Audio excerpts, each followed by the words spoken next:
Welcome home, where we provide information, inspiration, and motivator after motivator after motivator here on America's Next. I'm your host, Cedric Riley, and I just want to have a discussion with my community today.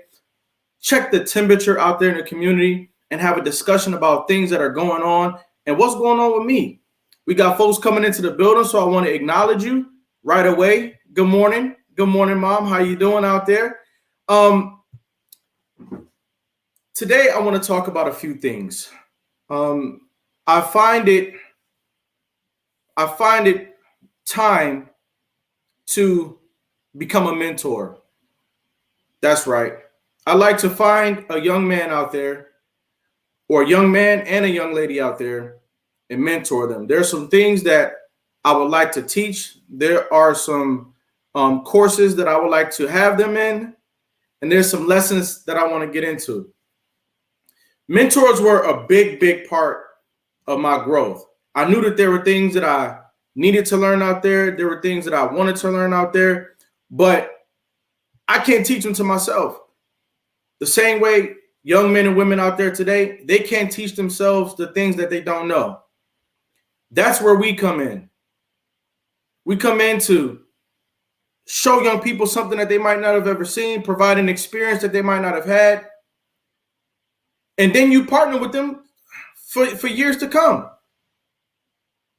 I still talk to mentors who are different.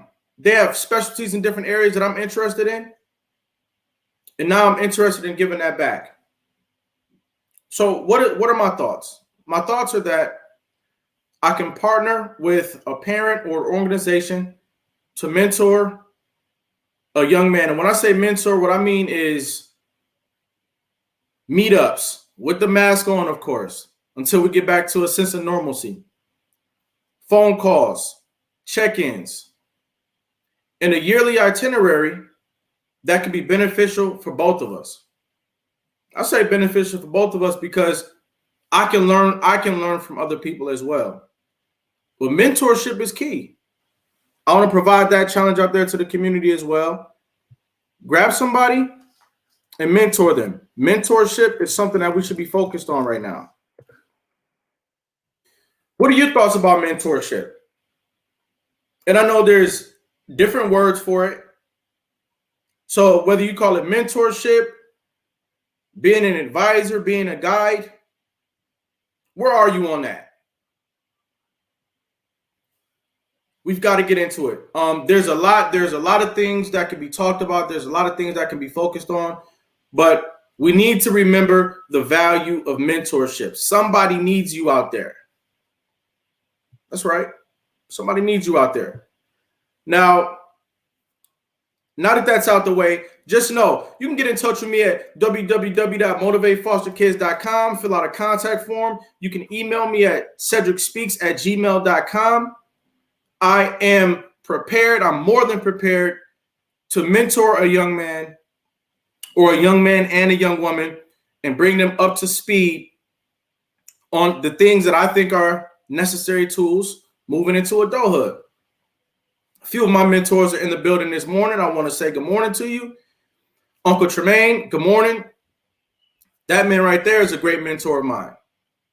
You know, every young person, every adult needs somebody that they can call, whether it be a mother or a parent, an uncle, cousin, whomever. Be someone that somebody else can call. It's very important. It's very important. Now, that being said, I want to talk a little bit about voting. And if you read the description of the show before we got in here this morning, I'll let you know this is going to be a varietal show. I'm just, doing a little bit of research. We're going to mentally walk through some of the things that I have on my mind. You can let me know what you have on your mind, and we're just going to have a discussion about it. Okay? But voting. Let me be upfront and say that I was not originally going to vote.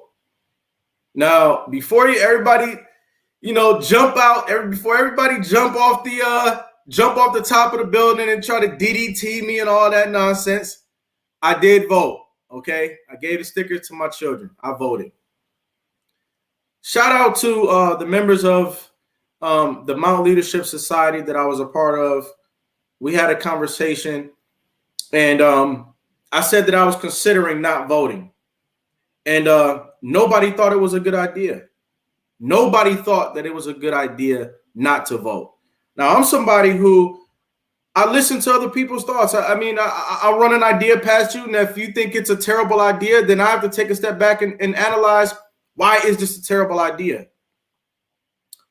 After I voted, I felt like I had put my card in the machine. I felt like I had put my flag in the race. I felt like I participated. I felt like I was that much more a member of the conversation, of the community, and of the future. I voted. So I'm here to let you guys know, if you were not thinking about voting, but you can legally vote, get out there and do that. Okay? Because your vote matters. For what it's worth, your vote matters. Now, I will be the first to tell you, I'm familiar with numerous conspiracy theories. I am familiar with numerous realities that pertain to the world that we live in today. But all that being the case, I can honestly say that after I voted, I felt better. Okay? I felt better after I voted. So you go out there and you do the same thing. Now, on to the next topic. I've been thinking a lot about adoptions. You know, children are on everybody's agenda right now. And I'm hearing talk about children in different arenas, but I'm not hearing a couple different things in the forefront.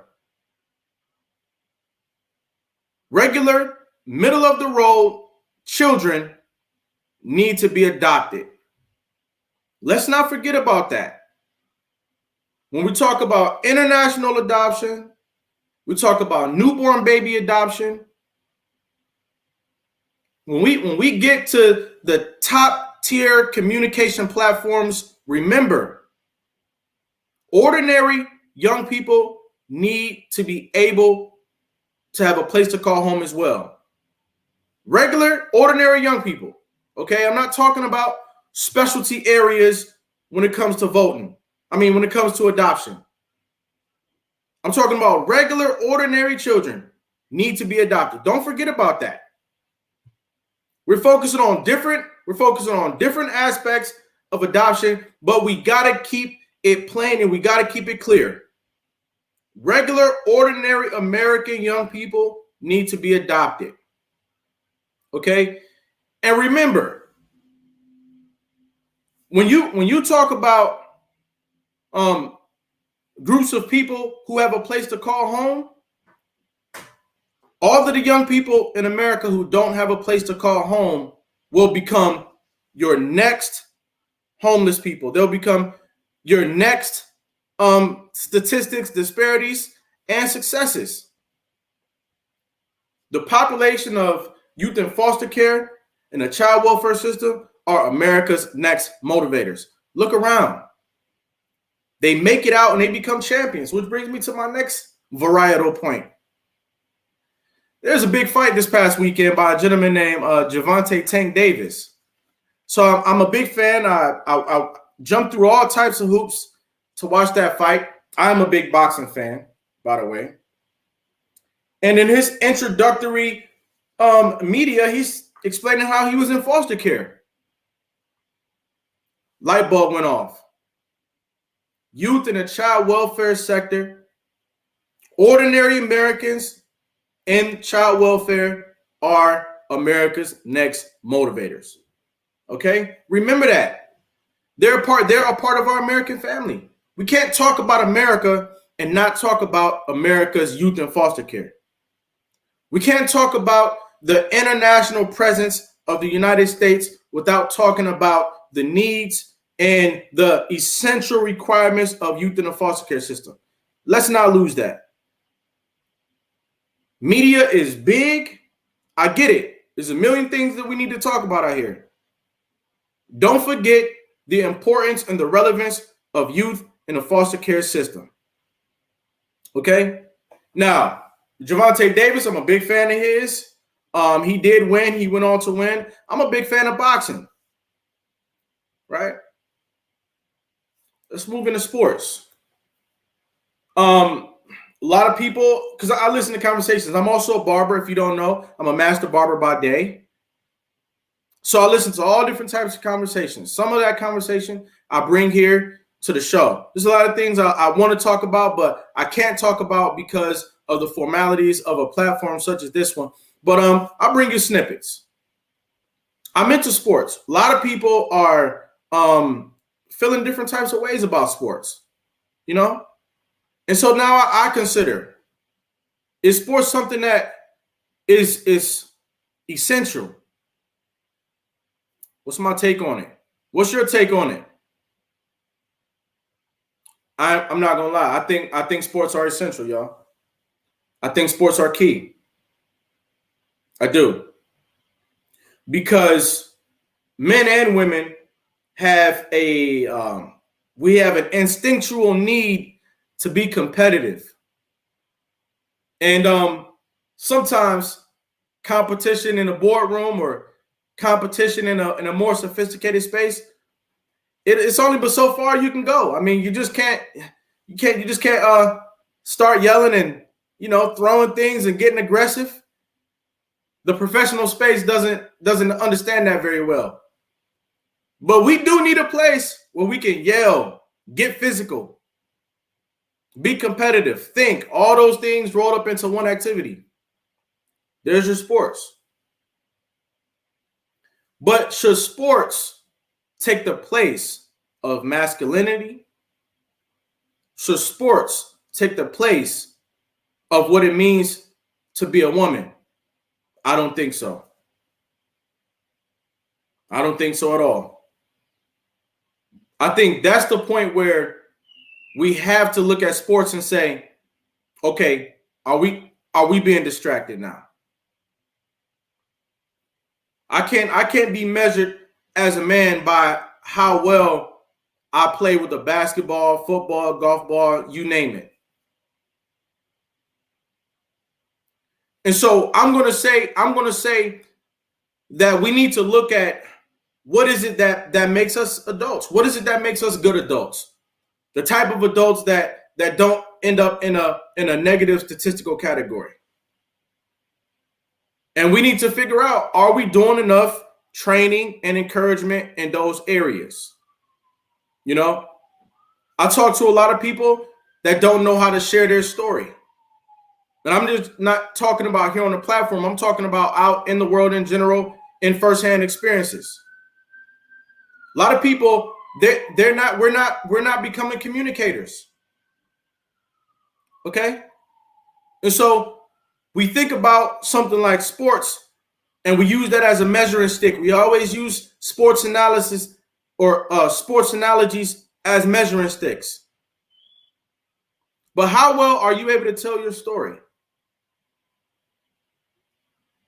I look at people and I think, how well are you able to tell your story? Because people are passing away every day. And what do we know about them? Where was this story ever told? And so the hope is that somebody's going to write something about you that is going to be a good reflection of you. You know, maybe some news reporter picks up the news of your life, talks about it. Maybe you have a relative or a significant other who holds the mantle and says, no, this person was this or that. But have you told your story? Are we spending more time investing in sports or success or something else than we are realizing who we are and sharing our story? Sharing your story is a huge activity. It's a huge exercise that we need to get familiar with and that we need to accept. The same way we accept other things that people tell us we need to accept, we need to accept the importance of telling our stories. Now look around. We're on social media. We're doing the best that we can during the pandemic. But we're not telling our stories, though. You know? And I know every time you look up, Cedric is telling his story again. Guess what? You got to tell your story too. The story has to be told over and over and over and over and over again. People don't know me. People don't know me. You might be familiar because you've listened to a 1-hour description of my story several times. But do you really know me? Let me ask a better question. Do you know yourself? Do you know yourself? Think about it. What are we missing out? What are we missing out on by not knowing ourselves? What are we missing out on by not sharing our stories? Huh? What are we missing out on? Every documentary, every ancient story involves somebody telling their stories. And yeah, you might hear my daughter downstairs singing soprano. That's my girl, man. That's what she does. But are we telling our stories? No, we're not. We're not. I'm a big fan of history. Big fan of history. A lot of people out there, they're historians. They want to talk to you about the elder story. Everybody wants to talk about the elder stories. Are we, the now generation, too deeply consumed by our stuff? The sports, the games, the politics, TV, all the things that I also enjoy, by the way. But I'm holding the line today. Are we too consumed by these things to actually live up to the standards that were set by our ancestors? And I'm not just talking about our ancestors 2 generations ago. I'm talking about all the stories of people that we love to tell from thousands of years ago. There's a real cool documentary out called Secrets of the Sakara on Netflix right now. And what they've done is they've gone into what was essentially a burial site. They discovered a burial site and they're in there and they're discovering it, but they don't understand what's written on those walls, y'all. They don't know what the story really says. They can come up with an intelligent or intelligent sounding conversation about what's written on those walls, but they don't know. And so that's all the attention that's being drawn to an ancient story. That's one story. Have we lost the tradition of telling our stories, is my point. And it's a big point. Because I might not want to listen to the story of the kings and queens being discovered at Saqqara as much as I want to listen to the stories of my people. And I'm not just talking about Black people. There are phenomenal Black men and women. When I say Black, I'm talking about Negroes. I'm talking about Indigenous Americans as well. I'm talking about people that look like me. So I'm not using these terms to be taken so seriously that you say, oh no, Cedric's talking about Black people, he's not talking about me. Cedric's talking about Negroes, he's not talking about me. No, I'm talking about you. But I'm including everybody. There are phenomenal white people out here in the world whose stories we don't know. This is where I see us falling short as a whole world society. We're not telling our stories, just living our life, doing the best we can. Some of us are living great lives, we're very successful, but nobody knows your story. And then when you pass away, everybody scrambles to tell your story. Take on that skill. Keep up with me, y'all. Don't leave the room. Don't leave your living room. Don't turn the channel. Check it out what I'm saying. Tell your story. Figure out how to tell your story. Now, telling your story, it involves digesting what you've been through, realizing what you've been through. Think about all that goes into it. In order for you to tell your story, without you just saying, oh, I love the way this person treated me and I didn't like the way that person treated me. Listen, in order for you to tell your story in a helpful way, you got to back up, don't you? You got to back up. You got to back up. See? And this is what we need to do in life. We need to back up. Everybody needs to have that time in their life where they take a step back, where they back up. You're too close up on life. I remember when I first started doing this show, people would send me a text message or give me a call. Hey, Cedric, you all close up on the screen. You too close up on the screen. That's how we're doing life. We're too close up on it. Give life some respect. Take a step back and look at yours. Look at yours.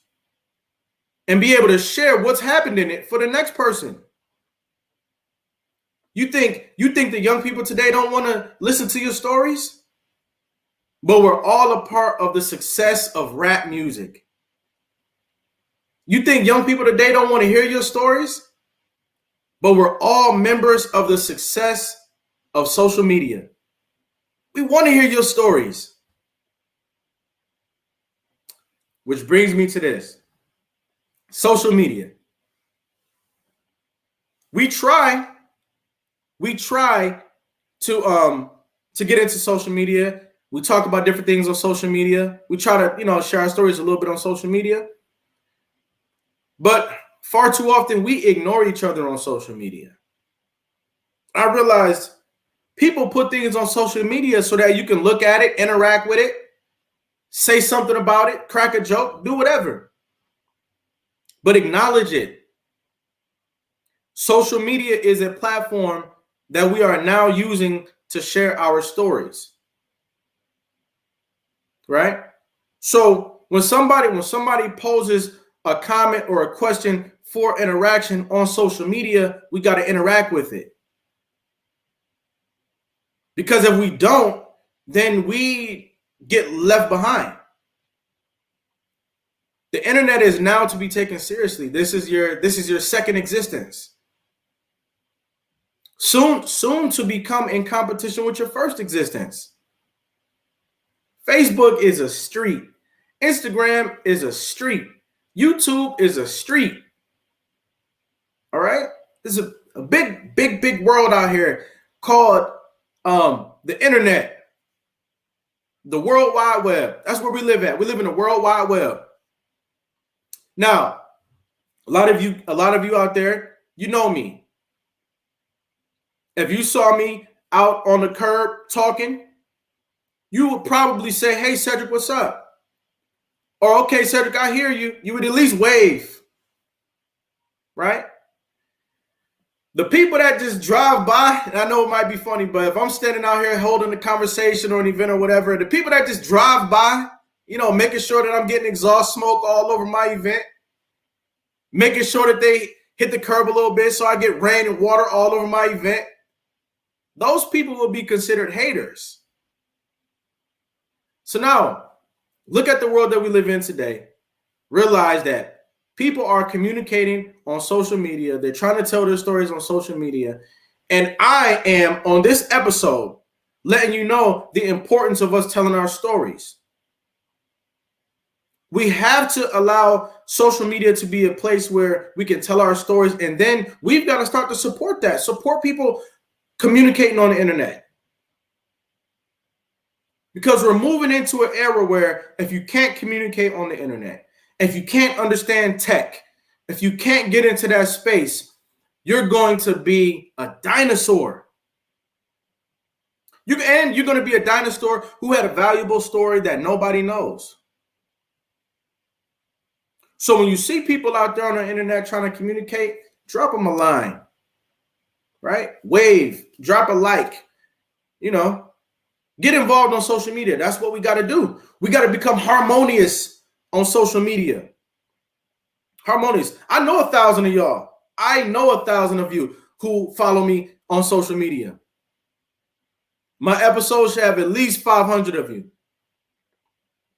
But we don't believe in the internet yet. I'm here to tell you the extent to which we fail to believe in what's happening on the internet is the extent to which we remain in the bottom billion. Okay? We got to get on our horses. Got to get on our horses. Get up out of the bottom billion. All right? We're here with Cedric Riley today. I'm your host. We're just having a varietal discussion. I'm so happy that y'all are here with me for this discussion. Just working out some kinks. And we'll be right back after a brief message. Go ahead and grab your cup of coffee, cup of water, but don't leave though. I'll be right back.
What's going on, y'all?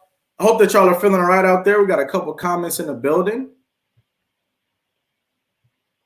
Shout out to Rose Q Hensley. She's always stopping by. I appreciate you so much. But yeah, back into the discussion. So everybody, you're just spending a little time with me today. And I'm very happy that you're here. But we were talking about how we're moving into a new era. We're moving into a new era. Look around. And what I'm doing today is I'm holding the line of some things that we should be thinking about during this time. This is the contribution that I would like to add in this season. What are we remembering today? We are remembering that adopting regular, ordinary children is key. Don't get lost in anybody's nuance about international child care issues. Remember, in addition to that right here in America, we have a good several thousand young people who need your attention, your love, and support. All right, let's be clear about that. We're also talking about the importance of mentorship. Now, what I posed at the beginning of this episode is that I would like to get one young man and or one young woman and I would like to pour into them the things that I think will be good tools for them as a young adult or as an adult. I'm gonna be honest with you. Some of you grown folks out there could stand the conversation with me as well. Mentorship, back and forth. We got to start working on each other. Okay? So we talked about that. We talked about sports. There's a place for sports, but are we prioritizing it over the actual essence of what it means to be a man and what it means to be a woman? Let's not allow it to do that. It has a place in terms of competitiveness, cooperation, teamwork, understanding. But there's a whole nother set of things that we need to get into with one another. And I don't see us doing it enough. Storytelling, telling your story. It's not okay for us to live our life without ever telling our story. I'm just recapping the things that we've talked about so far today. Dred Scott, I see you in the building. Dennis Tina, I see you in the building as well. These are things that we have to realize are not okay. It's not okay for you to not tell your story. It's not okay for us to not participate in the human quilt, which is adoption, foster care, loving on one another, reaching out when we see each other, communicating on social media. You might notice, hey, Cedric's been liking all my stuff lately. Cedric's been interacting with all my stuff lately. Orlando Riley says, if you're in the Las Vegas area, TLCDI has a great mentorship program. He gets it. Orlando Riley gets it. But yeah, I've been interacting with everybody's stuff lately. I'm showing you that this is the new era that we're going into. The pandemic occurred. You can't work the same way. So now we got to come up with a whole new paradigm of how to live and how to thrive in the American capitalist system. Still be a capitalist. Still be a capitalist. We got to support one another, though. Okay? That's what I'm saying to you today. Don't get lost. Don't fall behind. Let's keep up. Let's become virtual. This is what I'm communicating with you today. Let's become virtual. Let's do this. We can do this. If we can do it in real life, we can do it here. So let's achieve a level of group economics. Let's hit that share button, hit that like button. You know when somebody's doing a video, they need those hearts and likes in the building. Put some hearts and likes in the building. I want to see us all remain in the top brackets going forward. In order for us to remain in the top brackets going forward, we got to get busy on the internet. Got to get busy on the internet. Okay? So let's do that. Those are some of the things that we were talking about, and those are some of the things that I just want to hold the line on today. Now, I want to address this. The family unit, the family structure. What are we doing? I don't think we're doing enough. You might want to kill the messenger, but the message still stands. I don't think we're doing enough as families. I think that we could be having the same things that we're having to do for work, we could be doing in our families. We could be having a weekly Zoom call that people have to get to. Which brings me to this. Hey, listen, let's talk about accountability in our families. Is it okay to establish mandatory accountability in our families? Is that all right? Can we do that? Can we start an accountability challenge in our families? And what I mean by that is this. Listen, if I call you You might not be able to answer the first call, but eventually you have to answer the phone. I gotta know what's going on with you. You're my family. It's not always blood family. Sometimes you meet a friend and that friend becomes family. Family is what we determine family is.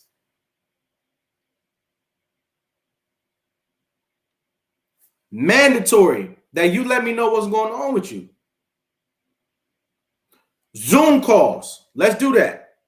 Zoom calls should be happening in our families. Meetups, even if you meet up using social distancing, still meet up.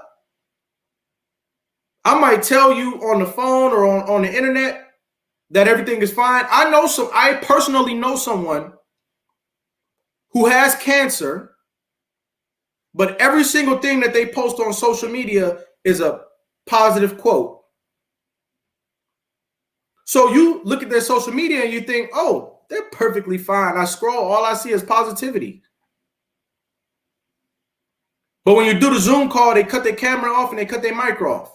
And that's okay with you. Lo and behold, this person has cancer. So what are we doing to instill accountability in our families? I'm going to take the stance that we're not doing enough. Do we feel like we're helping each other to grow up? Is it okay to push everybody out? I'm here to tell you, I don't think it's okay. It's not okay for you to just want to be an individual, not want to answer the phone or pick the phone up, not want to participate in family activities, family assemblies. It's unacceptable.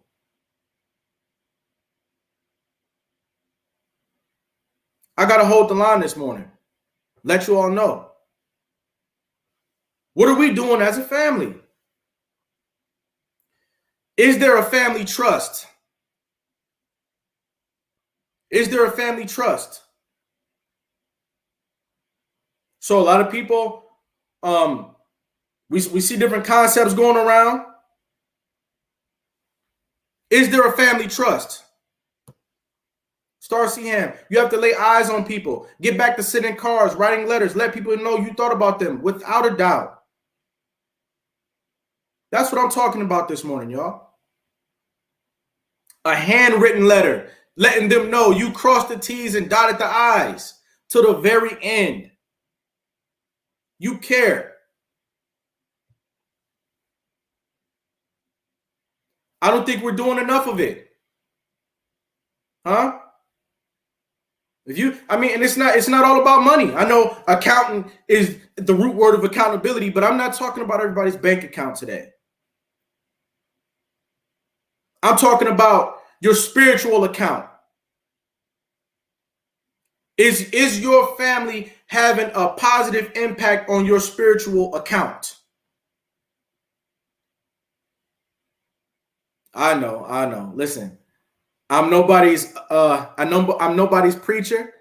I'm nobody's reverend. I'm nobody's Dr. Riley. I'm just Cedric. But the message today is accountability in the forms that I'm discussing them in. When was the last time you felt like you knew what was going on with your family unit as a whole? And yeah, it does circle back around to economics. Because if your family doesn't have a trust and your family does not have a cohesive meeting that they're attending, your family's not all on the same page, then your family does not have a stance in the community. You're spread out. You're spread too thin. You're all over the place. And if your family does not have a unified front in the community, guess what? Your family is not even known to the city. And if your family is not known to the city, then your family is a set of social security numbers to the state. And you see where I'm going with this. The United States don't even know you exist. None of you. Black, white, don't matter. The United States don't even know you exist. Why? Because you're not communicating. You're not sharing your stories. You're not saving them. You're not holding the line of accountability in your families. You're not presenting a unified message to your community about what the family represents. Right? When somebody look at you and say, you don't have a family, you get upset and you say, yes, I do. Yes, I do. I got brother so-and-so. I got sister so-and-so. I got auntie so-and-so. I got cousin so-and-so. No, you don't. It's the same as when I was in the barbershop one day and I was talking about the community.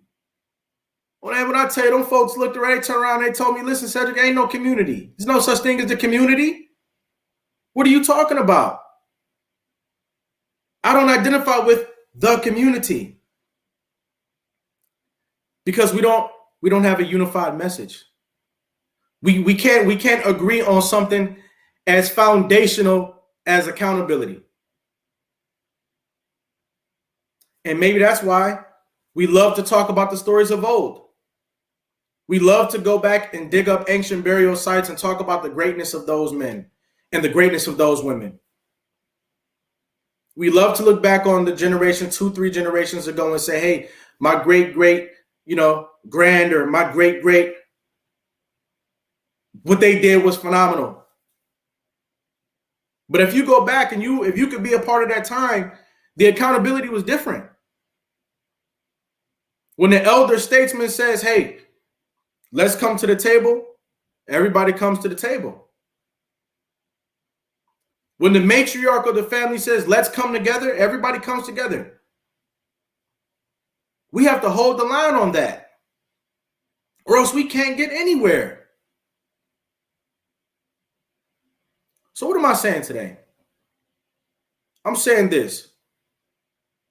There's a difference between a bunch of toys scattered out on a tabletop and a chess set. Your family can either be a bunch of toys scattered out on a tabletop, or they could be a chess set. I hope you guys are picking up what I'm putting down. Everybody should have a defined role that they should be playing in the family. Defined role. And those roles should culminate in a common objective. A common objective. Everybody should be moving strategically. This is what we were meant to be. A caravan. Look up the word caravan and what it meant from an ancient standpoint. What does the universe say about the family that is a caravan? We are all supposed to be strategic. Yeah. Being a father, it means something. Being a mother, it means something. Being an uncle, it means something. Being an auntie, it means something. Being a cousin, it means something. Being a younger sibling or an older sibling or an only child, it all means something. Are we defining it? And are we engaging life from that standpoint? Because many of us are not. Now, when you meet somebody who is, you're impressed. You love them and their family. But what about yours? And the reason why this all ties in is because we are a human family. We are an international family. We're a national family. We're a statewide family. We're a citywide family. We're a local family. And then we are individual houses. So our understanding of governing ourselves and our communities, it needs work. Those are the hallmarks that I stopped by to discuss with you today. Okay? Questions, comments, you can drop them in the comment section. And yes, I get passionate about this stuff. People say, oh, Cedric's it always comes back to family with him. It does. It does. Again, 444,000 youth in a foster care system.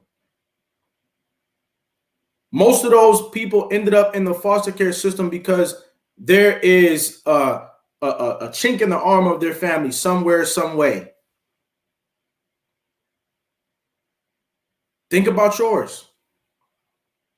And I want to be clear too. I'm not just talking about Black families, Black communities, and Black people. I never am. I'm never just talking about Black people, African Americans, Negroes, however you want to term it. Everybody. Are we doing enough? Okay. We need y'all stories. I want you to bring your story to the Pride Empowerment Network through America's Next Motivator. Have a seat, pull up a chair, and tell your story on America's Next Motivator. Star Cunningham did it. Dennis Tina did it. Okay. Rose did it. Everybody should be bringing their story through America's Next Motivator. I'm not America's Next Motivator. You are America's Next Motivator. We need your stories. So, enough about those things. I have a conference coming up in December. It's a youth and family conference. And this is going to be a dynamic event. I have a lot of content that I'm going to be sharing through that conference.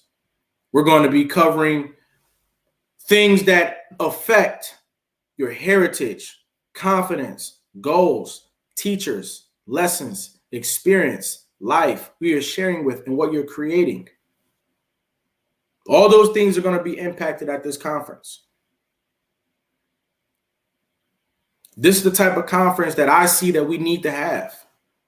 A conference that has a space and content for all the different members of our communities. This is just the first one. It's for youth and families. When I say families, that means I'm including everybody. Support the conference, y'all. Buy a ticket. You can donate to the cause at $ANN show. $ANM show is how you can donate to the conference and donate to the cause. If you actually take a moment to pay attention to what it is that I'm trying to achieve, you'll realize that there is value for the whole entire community in my plan. Now, I can't just take my business plan and post it here on social media for you. But I'm here to answer questions. When I make a post on social media, interact. If you're out there in TV land and you're wondering, who is this guy exactly? Why is he speaking this passionately and direct? Who does he think he is? Find me on Facebook at Cedric Speaks. You can look me up on YouTube as Cedric Riley or Cedric Speaks. You can find me on Instagram at Cedric Speaks. I have a very powerful motivational seminar available at www.motivatefosterkids.com. Some of the people in the building today, they remember my start. I didn't just start doing this. I started professionally sharing my story in 2006.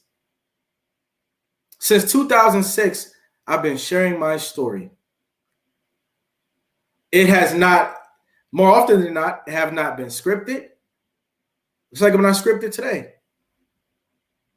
It has not been the same thing every single time I share. I share what's on my heart, and I share based on the energy of the audience. A young lady came up to me years ago, probably 10 years ago by now, 12 years ago. And she said, I hear what you're saying, young man, but your message is going to change. She said, your perspective is going to change. One day, you're not going to be saying success is a choice. You're not going to be saying all this stuff that you're saying right now. I enjoyed it, though. I heard you. But one day, you're not going to be saying that. This is 2020. I'm serious. My plan can make the world a better place. I'm trying to move into the tech space, looking into how to secure a patent. Patent is going to cost anywhere between $6,000 and $12,000.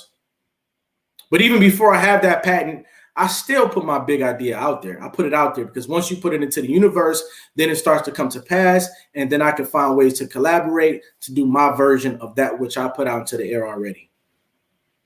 Sometimes you got to throw yourself an alley-oop, right? But if you see me out there raising funds, it's for a cause that's going to have a positive impact on everybody.